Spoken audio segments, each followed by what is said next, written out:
Hello good morning बच्चों, welcome back in NMS classes. बेटा मैं आपको इस वीडियो में DAV class 8 maths chapter number 14 menstruation इसके ब्रेन टीजर का क्वेश्चन नंबर 11 एंड 12 कंप्लीट कराऊंगी। इसके बाद ब्रेन टीजर का केवल एक ही क्वेश्चन बचेगा जो कि मैं नेक्स्ट वीडियो में आपको करा दूंगी, जिसके साथ हमारा पूरा ब्रेन टीजर इस चैप्टर का खत्म हो जाएगा। ठीक है जी, तो चलिए देखते हैं क्वेश्चन नंबर 11 में क्या बोल रहे हैं। यहाँ बोल रहे हैं a well is dug 20 metre deep and it has a diameter 7 metre. बेटा कोई कुआं है, ठीक है, कोई वेल है जिसको कि खोदा गया है 20 मीटर डीप तक, ठीक है, और उसका डायमीटर जो है 7 मीटर दिया हुआ है। सपोज करो ये एक वेल है, इसको जो खोदा गया है कितना 20 मीटर डीप खोदा गया है, अंदर इसकी गहराई कितनी है 20 मीटर डीप है, और इसका डायमीटर जो है 7 मीटर है, इसका डायमीटर 7 मीटर है। The earth which is so dug out is spread evenly on a rectangular plot 22 metre long and 40 metre broad. अब क्या किया, अब देखो, जब अर्थ से, जब ये कुआं था बेटा, ठीक है, जब इसको खोदा गया होगा तो इसके अंदर की मिट्टी को, ये कुआं था, इसको जब खोदा गया होगा इसके अंदर की मिट्टी को कहीं पे निकाला गया होगा, ठीक है। अब इसके अंदर की मिट्टी को निकालना जब शुरू किया, सपोज करो ये अर्थ है, ठीक है, ये अर्थ का सरफेस है, इस मिट्टी को जब निकालना शुरू किया तो यहाँ से इस तरीके से उठाकर मिट्टी को यहाँ डाला, फिर अगेन डाला, फिर अगेन डाला, फिर अगेन डाला, तो ऐसे करते करते जो मिट्टी है उसकी मचान बनती गई, यानी कि नीचे से लेकर ऊपर तक वो मिट्टी उठती गई। आप खुद सोच कर देखो, कहीं पर भी कुछ भी नहीं है, ठीक है, प्लेन सरफेस है। आपने एक जगह, ये जो जगह है यहाँ पे खोदना शुरू किया, यहाँ से मिट्टी निकाली, तो मिट्टी को निकाल के आप यहाँ पर रख रहे हो, यहाँ रख रहे हो, तो ऐसे ऐसे करके जब आपने रखा तो क्या हो गया, मिट्टी जो जमीन के अर्थ के सरफेस से लेकर यहाँ तक ऊपर तक आ गई, यहाँ तक आ गई, और जब ये ऊपर तक आ गई तो क्या हो गया, इसने कौन सी शेप ले ली, एक रेक्टेंगल शेप में सपोज करो आपने मिट्टी गिरा दी, ठीक है, रेक्टेंगुलर शेप ले ली, ठीक है, और एक रेक्टेंगुलर सपोज ये जो रेक्टेंगल मिट्टी जो इस तरीके से स्प्रेड हो गई, जो आपने ये मिट्टी जब फैला दी इस तरीके से, तो ये जो है इस मिट्टी की लेंथ जो है, इसकी लेंथ जो यहाँ से लेकर यहाँ तक कितनी हो गई, 22 मीटर हो गई, और इसकी ब्रेड्थ जो हो गई, ये जो हो गई, ये कितनी हो गई, 14 मीटर हो गई, ठीक है। तो आपको बताना है what is the height of platform formed. अब आपको ये बताना है, ये जो इस तरीके का, जब आपने एक डग को खोदा था और उससे मिट्टी निकाली थी, और मिट्टी जब निकाल ली एक रेक्टेंगल टाइप बन गया, और रेक्टेंगल बनने के बाद क्या हो गया, वो ऐसे नीचे से लेके ऊपर तक आ गया, ठीक है, उसकी लेंथ और ब्रेड्थ बता दी है। तो आपको ये बताना है ये जो इस तरीके से फिगर बनी है, इस तरीके से जो ये आपका प्लेटफॉर्म एक नई चीज फॉर्म हुई है, इसका क्या बताना है आपको, इसकी हाइट बतानी है। अब देखो, जब मिट्टी ऐसे करके आई, हाइट और लेंथ, मतलब ये लेंथ और ब्रेड्थ बनी, तो हमें क्या बतानी है, हाइट बतानी है। हाइट क्या होती है, ये होती है, यानी यहाँ से लेकर यहाँ तक निकालना। अब आप खुद सोच कर देखो, इस तरीके की फिगर जिसमें लेंथ पता हो, ब्रेड्थ पता हो और हाइट भी हो, वो कौन सी फिगर होती है, वो क्यूबॉइड होती है। यानी कि जब हमने एक कुएं को डग किया है, कुएं को खोदा, और उससे जब हमने डस्ट को, मिट्टी को निकालना शुरू किया, और मिट्टी को निकालते निकालते जब हमने उसको राइट में या कहीं पर भी एक प्लेन सरफेस पे डालना शुरू किया, और प्लेन सरफेस में डाला, जब वो रेक्टेंगल की शेप, उस रेक्टेंगल शेप में हमने मिट्टी को डाला, तो हमें लेंथ और ब्रेड्थ पता है। हमें ये बताना है कि इस तरीके से जो चीज़ बनी है, जो फिगर फॉर्म हुई है, जो भी नया प्लेटफॉर्म बना हो, उसका आपको हाइट बतानी है। तो जब हमें लेंथ पता, ब्रेड्थ पता और हमें हाइट निकालनी है, आप खुद सोच कर देखो, लेंथ है, रेक्टेंगल है, सिंपल सी चीज को इस तरीके से भी समझो, एक रेक्टेंगल आपको फिगर दी है, उसकी लेंथ पता है, ब्रेड्थ पता है, और उसकी हाइट भी हो गई है, साथ में हाइट भी है, क्योंकि मिट्टी को जब डाला, प्लेन सरफेस था, सरफेस धीरे धीरे करके ऊपर उठा ना, ये सरफेस धीरे धीरे करके ऊपर उठ गया, तो ऊपर उठने से क्या हो गया, उसकी हाइट भी बन गई। तो जहां पर लेंथ हो, ब्रेड्थ और हाइट हो, वो हमारा कौन सा सॉलिड होता है, कौन सा प्लेटफॉर्म बन गया, वो क्यूबॉइड बन गया, ठीक है। यानी कि आपको क्यूबॉइड की क्या बतानी है, यहाँ पर हाइट बतानी है। क्वेश्चन आपको समझ आ गया होगा। पहले सबसे हमें, और एक चीज और आपको बता देती हूँ, मैंने पहले भी आपको मेंस्ट्रुएशन में किसी वर्कशीट में बताया था बेटा, कि सपोज करो ये हमारा अर्थ का सरफेस है, ठीक है, मैं आपको देखो यहाँ पर बता रही हूँ, ये हमारा अर्थ का सरफेस है। अगर सपोज करो इसके ऊपर कोई चीज है, सपोज करो इसके ऊपर एक बिल्डिंग खड़ी है, ठीक है, इस तरीके से बिल्डिंग खड़ी है, तो जब हम इसकी हाइट को नापेंगे, इसको नापेंगे, अर्थ के सरफेस के ऊपर जब हम किसी चीज को नापते हैं, उसकी लंबाई को, तो उसको क्या बोलते हैं, उसकी हाइट। अब अगर नदी है, सपोज करो नदी है और वो नीचे बह रही है, ठीक है, लेकिन वो भी तो कुछ डीप होगी ना, नदी भी कुछ डीप होगी, ये यहाँ पर नदी बह रही है, ठीक है, लेकिन ये अर्थ के सरफेस के नीचे बह रही है, अर्थ के सरफेस के ऊपर नहीं बह रही। बिल्डिंग अर्थ के सरफेस के ऊपर है, लेकिन नदी अर्थ के सरफेस के नीचे है। तो इस वजह से, क्योंकि ये नीचे है, तो ये क्या है, डीप है, यानी डेप्थ है। यानी कि कहने का मतलब मैं आपको ये कहना चाह रही हूँ कि हाइट और डेप्थ एक ही चीज होती है। डिफरेंस क्या होता है, जब हम अर्थ के सरफेस के ऊपर उसका मेजरमेंट लेते हैं तो उसको हाइट एज अ हाइट लेते हैं, ठीक है, और अर्थ के सरफेस के नीचे जब हम उसका मेजरमेंट लेते हैं तो उसको उसकी गहराई बोला जाता है, डेप्थ बोला जाता है। ठीक है, यानी हाइट और डेप्थ एक ही चीज़ है। यानी कि हमें जो एक वेल दिया था, वेल किस फॉर्म में होता है बेटा, एक सिलेंडर की फॉर्म में होता है। तो इसकी हाइट ही दी है, डेप्थ मतलब इसकी हाइट दी है, वो कितनी है 20 मीटर है। ठीक है, और डायमीटर इसका हमें दिया हुआ है, हम यहाँ पर लिख देते हैं, मैं यहाँ पर लिख देती हूँ। डायमीटर कितना दिया हुआ है, डायमीटर दिया हुआ है 7 मीटर। ठीक है, तो डायमीटर पता है तो उससे रेडियस भी निकाल सकते हैं हम। रेडियस को आर से डिनोट कर दिया, रेडियस आर कैपिटल बना दिया। रेडियस क्या होती है, डायमीटर का हाफ होती है, यानी कि 7/2 मीटर। यहाँ पर रेडियस क्या निकाल ली, 7/2 मीटर। ठीक है, ये तो इसकी बात हो गई। अब इसी को जब ये जो हमारा कुआं था, इसी को खोदा तभी तो ये फिगर अराइज हुई। ठीक है, तो यहाँ पर लेंथ क्या दी हुई है, यहाँ पर लेंथ हमें दी है 22 मीटर। ठीक है, ब्रेड्थ कितनी दी हुई है बेटा, ब्रेड्थ दी है 14 मीटर, और हाइट हमें निकालनी है। ठीक है जी, इतना आपको समझ आ गया। यहाँ पर मैं लिख देती हूँ, लेंथ जो है 22 मीटर है, ये ब्रेड्थ जो है 14 मीटर है, और ये हाइट जो है ये आपको निकालनी है। इतनी चीज़ आपको समझ आ गई। अब आगे क्वेश्चन की तरफ मूव करते हैं। तो देखो, आप एक बात सोचकर देखो, वॉल्यूम जो होगा, अब क्यूबॉइड का तो वॉल्यूम ही निकालते हैं, तो ये जो हमारा जो ये वेल है, इसका वॉल्यूम क्या होगा, वॉल्यूम ऑफ वेल। क्योंकि वॉल्यूम ऑफ वेल क्यों करें, क्योंकि वेल हमारा किस फॉर्म में होता है बेटा, सिलेंडर की फॉर्म में होता है। यहाँ मैंने ब्रैकेट में लिख दिया सिलेंडर।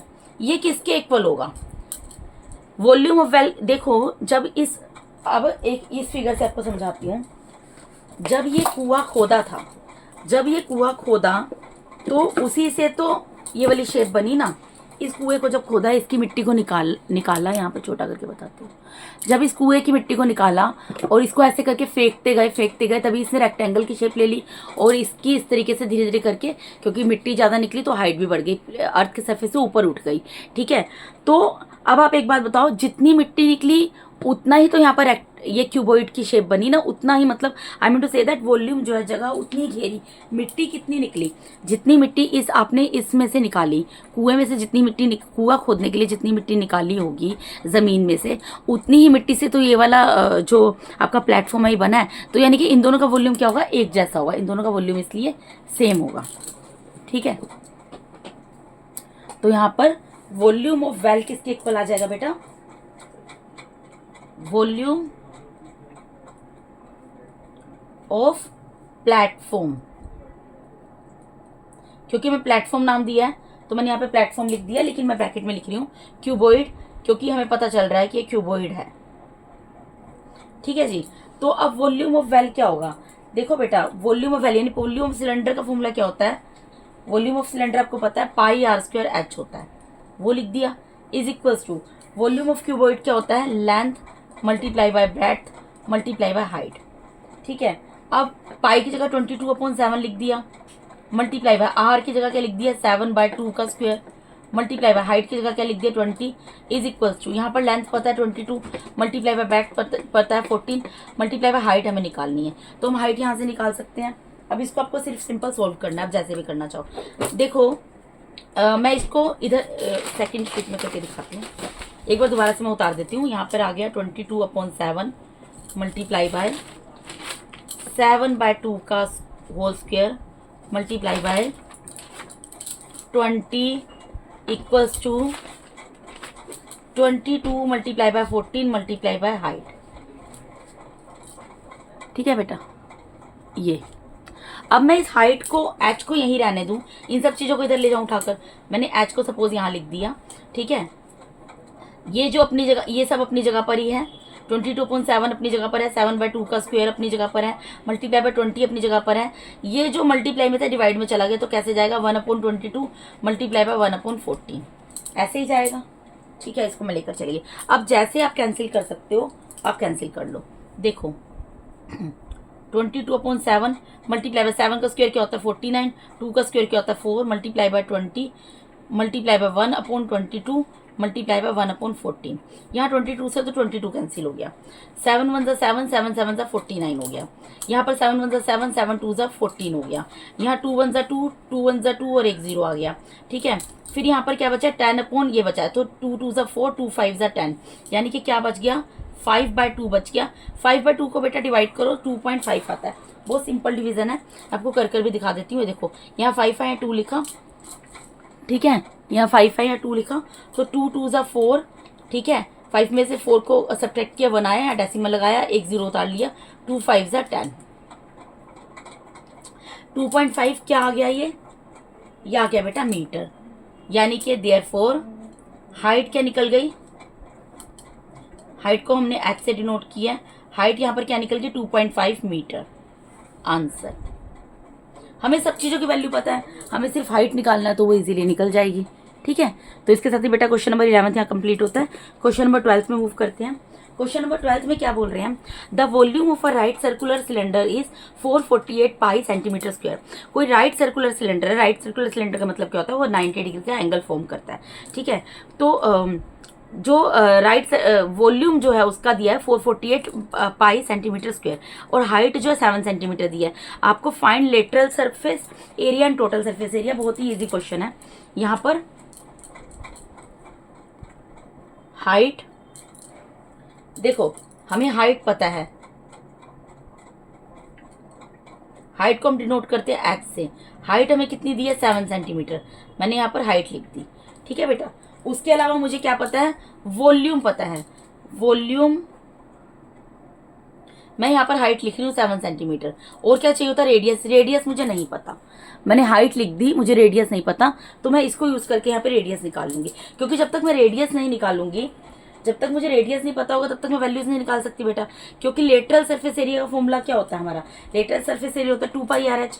ठीक है, उसमें भी r चाहिए। टोटल सरफेस एरिया क्या होता है, 2πr+h, उसमें भी r चाहिए। तो r की वैल्यू अगर नहीं पता होगी तो हम क्वेश्चन को सोल्व नहीं कर सकते। इसलिए सबसे पहले हम r की वैल्यू निकालेंगे।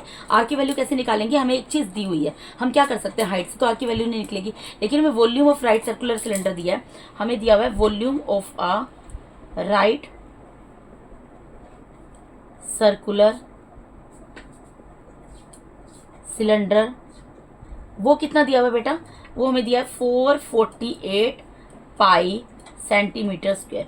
तो इससे हम आर की वैल्यू निकाल सकते हैं। अब मैंने आपको बोला था, जब भी आपको लेफ्ट में कोई ऐसी चीज दी हो जिसका राइट में आपको वैल्यू निकाल कर दियो, तो लेफ्ट में उसका वो फॉर्मूला पुट कर दो।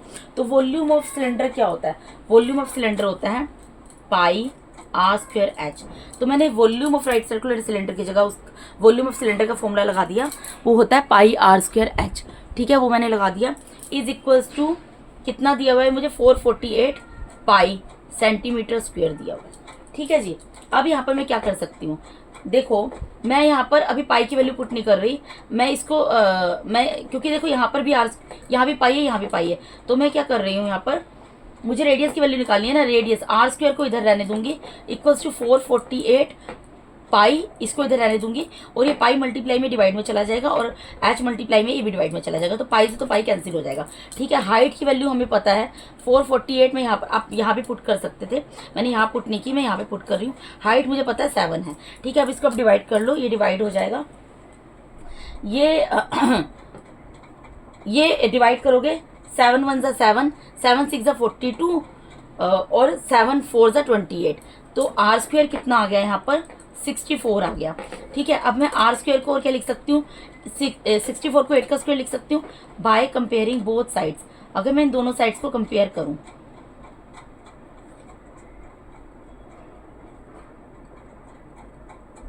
तो क्या मिलेगा दोनों साइड को कंपेयर करके बेटा, ये यहाँ पर स्क्वायर से स्क्वायर कैंसिल हो गया, तो यानी कि मेरा r कितना आ जाएगा, 8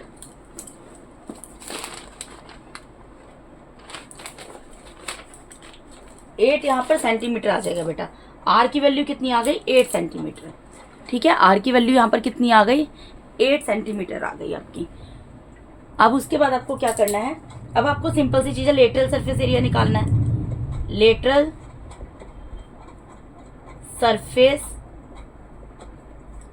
एरिया ऑफ सिलेंडर, हमें आर की वैल्यू पता है, हमें हाइट की वैल्यू पता है, हम इजीली निकाल सकते हैं। इसका फॉर्मूला क्या होता है, 2πRh। ठीक है, तो यहाँ पर 2 की जगह 2 रहेगा, पाई की जगह 22/7 आ जाएगा, मल्टीप्लाई बाय आर हमने 8 निकाला है, और मल्टीप्लाई बाय हाइट हमें कितनी 7 दी हुई है। ठीक है, 7 से 7 कैंसिल हो जाएगा बेटा, इन तीनों को मल्टीप्लाई करना है बस। 2 मल्टीप्लाई बाय 22 मल्टीप्लाई बाय 8, 2 को 22 से मल्टीप्लाई करोगे 44 आएगा, मल्टीप्लाई बाय 8, इन दोनों को मल्टीप्लाई कर लो। 8 4 से कितना होता है 32, कैरी गया 3, 8 4 से 32, 32 प्लस 3 35, यानी कि लेटरल सरफेस एरिया कितना निकल गया, लेटरल सरफेस एरिया सिलेंडर का कितना निकल गया, 352 सेंटीमीटर स्क्वायर निकल गया। अब उसके अलावा क्या निकालना है, total surface area of cylinder निकालना है। Total surface area of cylinder का फॉर्मूला क्या होता है, 2πr r प्लस h। ठीक है जी, तो 2 की जगह 2 रहेगा, मल्टीप्लाई बाय पाई की जगह 22/7 आ जाएगा, मल्टीप्लाई बाय आर की वैल्यू हमने 8 निकाली है, और यहाँ पर 8 प्लस हाइट 7 है। इसको सिर्फ सोल्व करना है, तो 2 मल्टीप्लाई बाय 22/7 मल्टीप्लाई बाय 8, और इन दोनों को प्लस करेंगे कितना आएगा, 15 आएगा। अब आप इसको सोल्व कर लो, जैसे भी आप सोल्व कर सकते हो। ये कुछ भी नहीं, ये तो कुछ कैंसिल नहीं हो रहा, ऊपर नीचे मल्टीप्लाई होगा। 2 को 22 से मल्टीप्लाई किया 44 आ गया, multiply by 8 multiply by 15 divided by 7। अब इन तीनों को मल्टीप्लाई कर लेते हैं। देखो बेटा इधर कर देती हूँ मैं, 44 को 8 से मल्टीप्लाई करती हूँ, इधर करके आपको दिखा रही हूँ। 8 4 से 32 कैरी गया 3, 8 4 से 32, 32 प्लस 3 35। ठीक है, 352 आ गया, इन दोनों को जब मैंने मल्टीप्लाई किया 352 आ गया, मल्टीप्लाई बाय 15 डिवाइडेड बाय 7। अब इसको 15 से मल्टीप्लाई कर लो, 5 2 से 10 कैरी गया 1, 5 5 से 25, 25 प्लस 1 26 कैरी गया 2, 5 3 से 15 प्लस 2 17, 1 2 से 2, 1 5 से 5, 1 3 से 3, यानी कि कितना आ गया यहाँ पर। इसको आप करेंगे तो आपका आएगा, ये बेटा आपका आ जाएगा 5280 डिवाइडेड बाय 7। अब आपको इसको सिंपल डिवाइड करना है, देखो मैं इधर डिवाइड करके दिखा देती हूँ आपको। 5280 इसको 7 से डिवाइड कर लो, यही आ रहा है ना, इसको डिवाइड करो। देखो 7 7 सा 49, ठीक है, 12 में से 9 गया 3, अगेन 8 उतरेगा, 7 5 सा 35, ठीक है, 8 में से 5 गया 3, फिर अगेन 0 उतर गया, 7 4 सा 28, फिर यहाँ पर 2 आएगा, एक डेसिमल उतारते हैं और यहाँ 0 उतार लेंगे, 7 2 सा 14, ठीक है, फिर 10 में से ये कैरी लेगा 10 हो जाएगा, 10 में से 4 गया 6, एक 0 उतार लिया, फिर 7 8 सा 56। इस तरीके से आप जितना मर्जी डिवाइड करते जाओ इसको, 7 5 सा 35 अगेन, ठीक है, ये एंडलेस डिवाइड होता जाएगा बेटा। तो जब इस तरीके की सिचुएशन होती है तो आप क्या करो, यहाँ पर क्या आ रहा है 754.28, डेसिमल के बाद 2 डिजिट तक आप छोड़ दो इसको, डेसिमल के बाद आप 2 डिजिट तक छोड़ दो, तो यानी कि आपका आंसर क्या आ गया 754.28 सेंटीमीटर स्क्वायर। ये क्या निकला, total surface area of cylinder निकला है, लेकिन ये कैसे निकला है, ये अप्रोक्सीमेटली निकला है, इसकी एग्जैक्ट वैल्यू नहीं निकली है। तो क्योंकि एग्जैक्ट वैल्यू निकली, आप अप्रोक्सीमेटली वर्ड यहाँ पर यूज कर देना।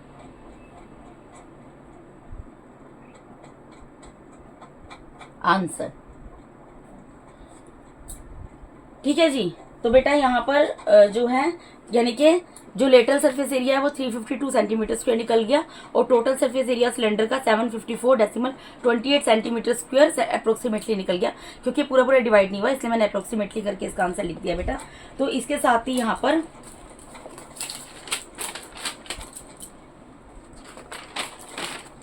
बेटा मैंने यहाँ पर आपको DAV class 8 maths chapter number 14 mensuration brain, इसके ब्रेन टीजर का question number 11th and 12th भी पूरा कंप्लीट करा दिया है। अगर आप मेरे चैनल पे नए हैं तो काइंडली मेरे चैनल को सब्सक्राइब कीजिए। अगर आप लोगों को मेरा टीचिंग मैथड अच्छा लगता है तो मेरी वीडियोस को ऐसा लाइक कीजिए और अपने फ्रेंड्स के साथ शेयर जरूर कीजिए। Thank you so much for watching my YouTube videos बेटा। Thank you so much, god bless all.